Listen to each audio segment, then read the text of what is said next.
Bonjour tout le monde et bienvenue à cette capsule portant sur la résolution d'un système d'équations à l'aide d'un graphique. Alors, on a un problème ici. On dit un premier avion se trouve à 1700 mètres d'altitude et descend de 75 mètres par minute. Un deuxième avion se trouve à 200 mètres d'altitude et monte de 50 mètres par minute. Dans combien de temps les deux avions se trouveront-ils à la même altitude et quelle sera cette altitude? On va commencer par définir nos variables indépendantes et dépendantes, donc le x et les y.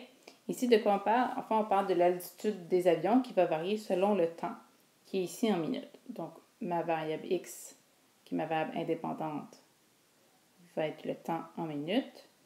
Et ma variable y va être l'altitude, qui va être ici en mètres. Ce qu'on peut faire d'abord, c'est définir les deux équations liées à chacun de nos avions. Notre premier avion, donc je vais appeler mon équation y1, on me dit que l'altitude de cet avion-là est d'abord de 1700 mètres et que cet avion-là descend de 75 mètres par minute. Donc, l'altitude de l'avion numéro 1 est d'abord de 1700 mètres et ça diminue, puisqu'il descend, de 75 mètres par minute. Mon avion numéro 2 a d'abord une altitude initiale de 200 mètres et lui, il monte de 50 mètres par minute, donc on va avoir 200 plus 50x. Donc ça, c'est les équations là, associées à chacun de mes avions. On va vouloir représenter cette situation-là graphiquement. Donc ça veut dire qu'il va falloir identifier nos axes et graduer le tout. Donc ici, si je regarde dans un premier temps, en x, ça va être justement le temps en minutes. Et en y, ça va être l'altitude en mètres.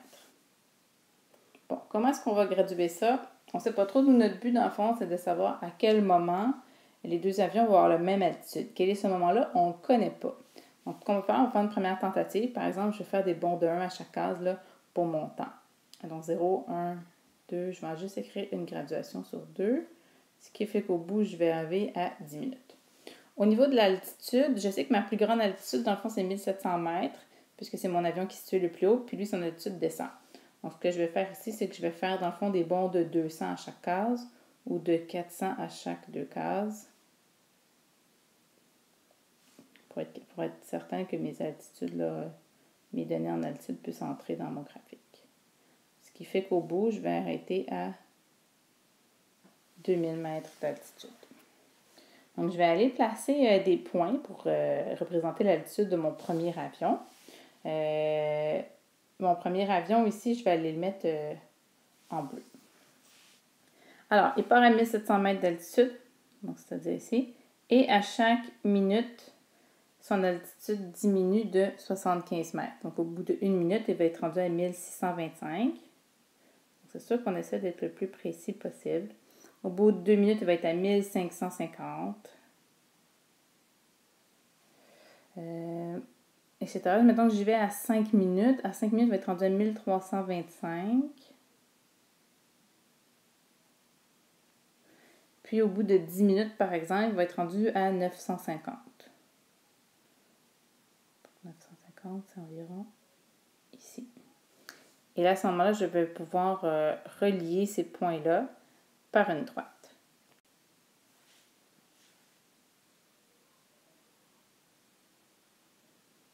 On essaie d'être le plus précis possible en traçant la droite. Donc ça, c'est mon premier avion. Pour mon deuxième avion, je vais changer de couleur, je vais aller en rouge, par une altitude de 200 mètres. Il augmente de 50 mètres, dans le fond, à chaque minute. Donc, au bout de 2 minutes, il va être rendu, à fond, à 300 mètres. Au bout de 4 minutes, il va être rendu à 400 mètres. Donc, comme ça. Et au bout de 10 minutes, il va être rendu à 700 mètres. Je peux tracer ma droite, mais en principe, je vais avoir un petit problème. Est-ce que mes deux droites se croisent? Est-ce que dans le graphique, est-ce que je vois un moment où mes deux avions ont la même altitude? Non. Là, on voit que l'altitude se rapproche, les deux droites se rapprochent, mais elles ne se croisent pas. Qu'est-ce que ça veut dire? Ça veut dire qu'au niveau de ma graduation en X, je vais devoir changer ça dans le fond parce que je n'arrive pas à trouver la solution. Donc, j'ai effacé les deux droites et on va refaire, dans le fond, notre graduation en X pour être capable d'avoir deux droites qui se croisent. Alors, ça veut dire qu'au lieu d'avoir, par exemple, des bons de 2 ici à chaque deux cases, ce que je vais faire, je vais plutôt faire des bons de 4. Et on va retracer, dans le fond, nos deux droites. Donc, le premier avion, il y a toujours une altitude initiale de 1700 mètres. Et ce que je vais faire, par exemple, c'est que je vais aller trouver là, au bout de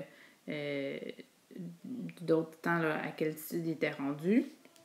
Tantôt, on avait déterminé là, au bout de 10 minutes, il était rendu à 950 mètres. Donc ça, je peux reprendre cette donnée-là. Ce qui me donne un point environ ici. Et à ce moment-là, je peux tracer ma droite puisque 2 points suffisent pour être capable de tracer une droite.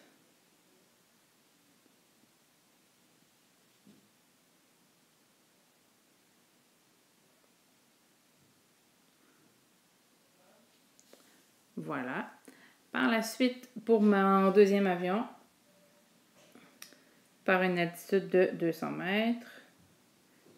Et lui, au bout de 10 minutes, tantôt, on avait déterminé qu'il était rendu à une altitude de 700 mètres. Donc, 10 minutes, il était à 700 mètres, ça me fait un point ici. Donc là aussi, je peux relier. J'ai 2 points, c'est suffisant.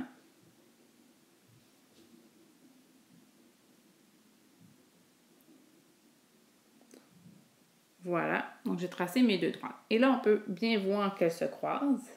Elles se croisent à quel moment? Dans le fond, ici, donc c'est mon point d'intersection, on voit que ce point d'intersection-là est après 12 minutes.